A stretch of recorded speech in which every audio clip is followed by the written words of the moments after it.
हरे कृष्ण। टपिक तपाईहरुले देखिहाल्नुभयो कि मायावाद के हो। आज हामी त्यसलाई बेसिक लेभलमा बुझ्ने कोसिस गरौँ है। डीप लेभलमा बुझ्न सकिदैन, धेरै कठिन मार्ग हो मायावाद। सबैभन्दा पहिला मायावाद के हो भन्दाखेरि भागवतमको एउटा श्लोक कोट गर्नै पर्छ। त्यो श्लोकमा भनिएको छ, वदन्ति तत्त्वविदस्तत्त्वं यज्ञानम अद्वयम। जसले चाहिँ सत्यलाई भगवानलाई जान्न खोज्छ उसले तीन चरणमा भगवानलाई बुझ्न खोज्छ अरे। ब्रह्मेति परमात्मेति भगवानिति शब्दति। एउटा ब्रह्मवादी हुन्छन्, एउटा परमात्मावादी हुन्छन् र एउटा भगवानवादी हुन्छन् भनेको छ। अब यो तीनटैले परम सत्यलाई जान्नेको कोसिस गर्छन् है। तीनटै सत्यको मार्ग हुन् हैन। अब रह्यो मायावादीको। तपाईले धेरै सुन्नुभएको हुन्छ, मायावादीमा ब्रह्मवादी पनि आउँछ, निराकारवादी पनि आउँछ, शून्यवादी पनि आउँछ, अनि अनिर्वचनीय ख्यातिवाद पनि आउँछ। यस्तो धेरै वादहरू आउँछ। त बेसिक हामीले जुन दैनिक जीवनमा सुन्ने गरेछौँ त्यसको बारेमा चर्चा गरौँ है। त सबैभन्दा पहिला छ ब्रह्मवादी। ब्रह्मवादी भनेको को हो भन्दाखेरि ब्रह्मवादी भनेको एउटा पोजिटिभ वेले भगवानको उपासना गर्छन्। ब्रह्मवादीहरू पनि नेगेटिभ वेमा जाँदैनन् है। ब्रह्मवादीहरूले भगवानको रूपलाई मान्छ, भगवानको लीलालाई मान्छ र सुप्रिमेसी, भगवानको एउटा सुप्रिमेसीलाई मान्छ हैन। अनि यस्ता ब्रह्मवादीहरूको उदाहरणमा चाहिँ सुखदेव गोस्वामी र चार कुमारहरूलाई लिइन्छ। जस्तै सनत, सनातन, सनन्दन, सनत कुमार यिनीहरू थिए नि ब्रह्माजीका मानस पुत्रहरू। यिनीहरू ब्रह्मवादी हुन् या थिए भन्दा पनि हुन्छ। सुखदेव गोस्वामी पनि ब्रह्मवादी हुन् या थिए। पछि यिनीहरू भगवानको लीलासँग आकर्षित भएर भगवानको भक्तिको मार्गमा आएका उदाहरणहरू शास्त्रमा छन् है। यिनीहरूलाई ब्रह्मवादी भनिन्छ। यिनीहरू भनेको आत्माराम हुन्छन्, आफैमा आनन्द लिन्छन् हैन। अनि भगवानको माया शक्ति र भगवानको परा अपरा दुईटै शक्तिलाई मान्छन् है। यिनीहरूलाई भन्छ ब्रह्मवादी। र अर्को हुन्छ निराकारवादी। निराकारवादी भनेको चाहिँ जसले चाहिँ भगवानको फर्मलाई मान्दैन, भगवानको स्वरूपलाई मान्दैन, भगवानको सुन्दर शरीरलाई मान्दैन, तिनीहरूलाई निराकारवादी भनिन्छ। निराकार, जसको आकार छैन त्यस्तो चिजलाई मान्छन्, उपासना गर्छन्, ध्यान गर्छन् भनेपछि तिनीहरूलाई निराकारवादी भनिन्छ है। निराकारवादीको मूल संस्थापक आचार्य भनेको चाहिँ शङ्कराचार्यजी हुन् हैन। शङ्कराचार्यजी।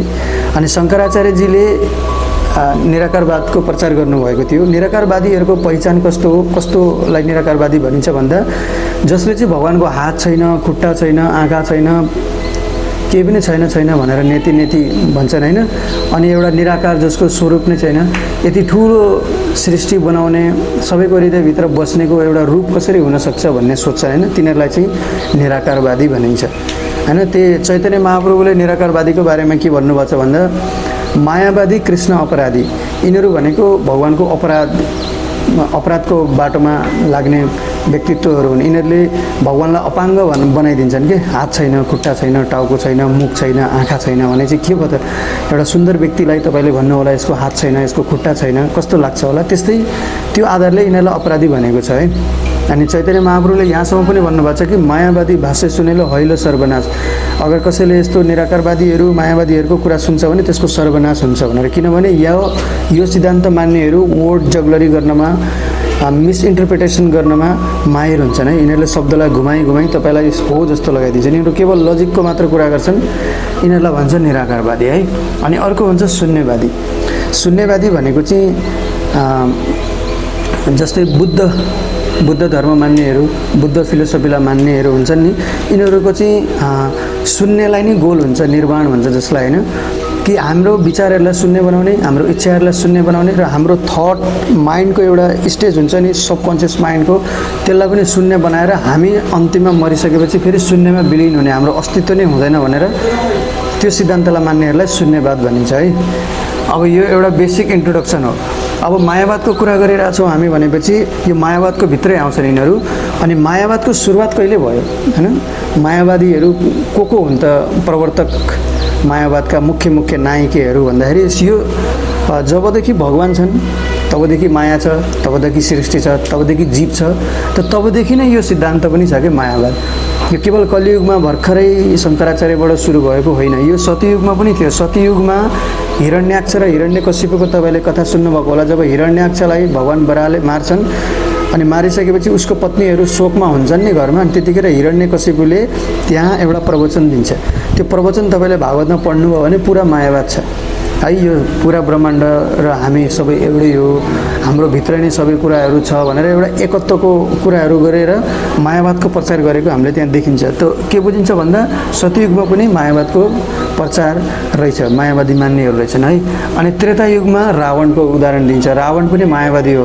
रावणलाई पुरै शास्त्रको ज्ञान थियो, भगवान के हो, माया के हो सबै थाहा थियो, र पनि उसले भगवानको सुन्दर फर्मलाई नमानेर है मै भगवान हुँ भनेर मेरो पूजा गर, दशानन्द मन्त्र जप, मेरो पूजा गर, अनि म स्वर्ग जाने बाटो बनाइदिन्छु, म सृष्टि बनाइदिन्छु भनेर एउटा भगवानको पोजिसनमा बस्न खोजेर आफूले आफूलाई भगवान घोषणा गर्ने एउटा मनोवृत्ति थियो रावणको।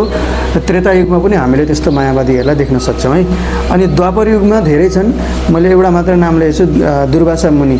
दुर्वासा मुनि जस्ता अष्टवक्रहरू होइन अन्य धेरै यस्तो ऋषिमुनिहरू थिए जो चाहिँ मायावादको प्रचारहरू गर्थे त्यतिखेर है, मायावादलाई मान्थे कि।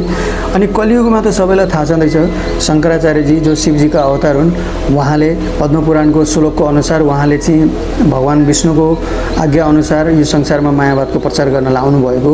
त्यो किन हो, कस्तो हो, त्यो एउटा अलग विषय बन्छ, कुनै दिन हामी चर्चा गरौँला होइन। यसरी सत्ययुग, त्रेतायुग, द्वापरयुग र कलियुग गरी हर युगमा चाहिँ मायावाद हुँदो रहेछ भनेर थाहा भयो है। अब मायावादलाई कसरी चिन्ने, मायावादको कुरा त मैले गरेँ। अब हामी मध्ये पनि त कोही मायावाद हुनसक्छ नि। अनि मायावाद भनेको कुनै यस्तो पुरा सिङहरू भएको, लामो लामो दारा भएको, लामो लामो नङ्ग्रा भएको मनुष्यहरू मायावाद होइन कि। मायावाद भनेको हामीहरूमध्ये कोही पनि हुनसक्छ क्या, त्यो ड्रेसले केही फरक पर्दैन।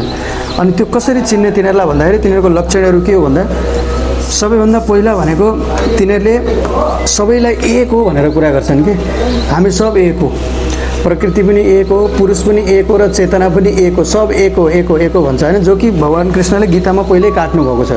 न म रहेको, न तिमी नरहेको, या यो समस्त राजाहरू नरहेको कुनै समय हुने छैन र कहिले हुँदैन पनि भन्नुभएको छ भगवान कृष्णले। यसको अर्थ के हो भनेपछि अहिले हामी छौँ, पहिला पनि हामी थियौँ र मरिसकेपछि पनि हामी हुन्छौँ र हाम्रो इन्डिभिजुअल व्यक्तित्व हुन्छ, कहिले पनि एक दुसरामा मर्ज हुँदैन क्या होइन। तपाईँको दुःख, तपाईँको पेन, तपाईँको अनुभव र म एक कसरी हुनसक्छ कि तपाईँ हो, म हो।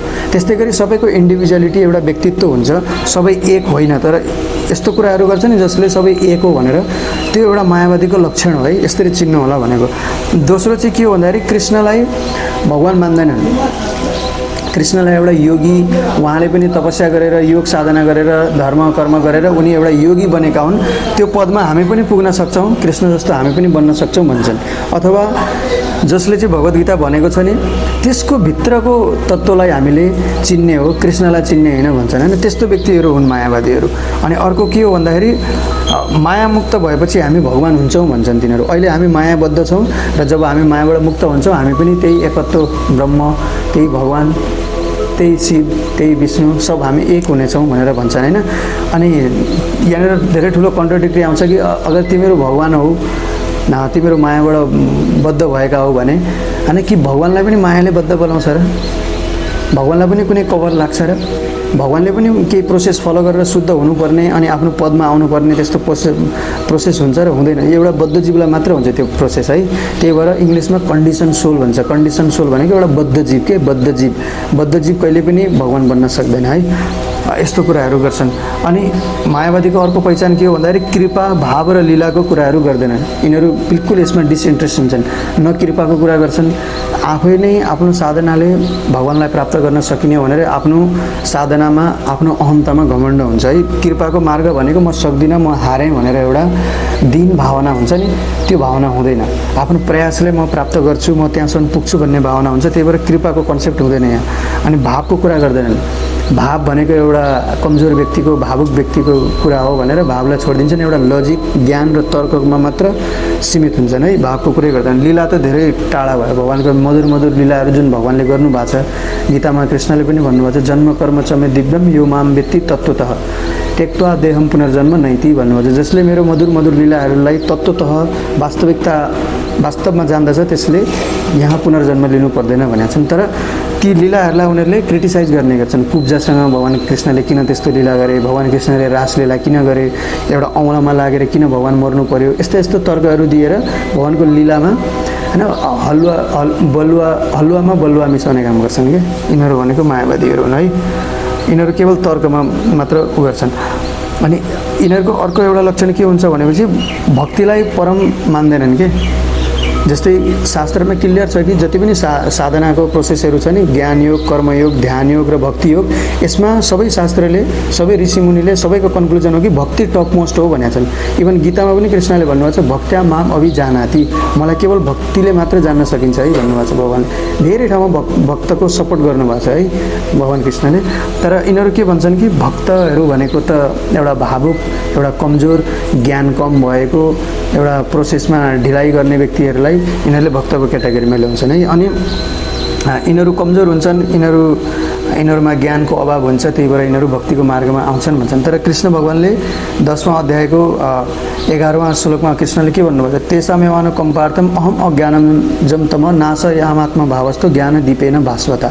जसले मेरो भक्ति गर्छ, जो मेरो भक्त छ, म तिनीहरूको हृदयमा पसेर तिनीहरूको सबै अज्ञानलाई नष्ट गराइदिन्छु भन्नुभएको छ। जसलाई कृष्ण भगवानले नि स्वयं गएर हृदयमा गएर त्यसको अज्ञानलाई नष्ट गराइदिनुहुन्छ र ज्ञान दीपेन भास्वता, र त्यसको हृदयमा म ज्ञान प्रकट गरिदिन्छु भन्नुभएको छ भने चाहिँ त्यो व्यक्ति अज्ञानी हुन्छ होला। जसलाई भगवानले नि अज्ञान हटाएर ज्ञान दिन्छन् भने चाहिँ त्यो व्यक्तिभन्दा विद्वान कोही हुनसक्छ, त्यो व्यक्तिभन्दा ज्ञानी कोही हुनसक्छ संसारमा? त्यस्तो होइन कि भक्तहरूमा ज्ञानको अभाव भएर, तर्कको अभाव भएर भक्तिमा आएको भन्छन्। यस्तो कुराहरू गर्ने व्यक्तिहरू मायावादी हुन्। यो एउटा सर्टकट रूपमा मायावादको एउटा परिचय हो। अरू भिडियोहरूमा हामी अन्य टपिकहरूमा कुरा गरौँला है त। हरे कृष्ण।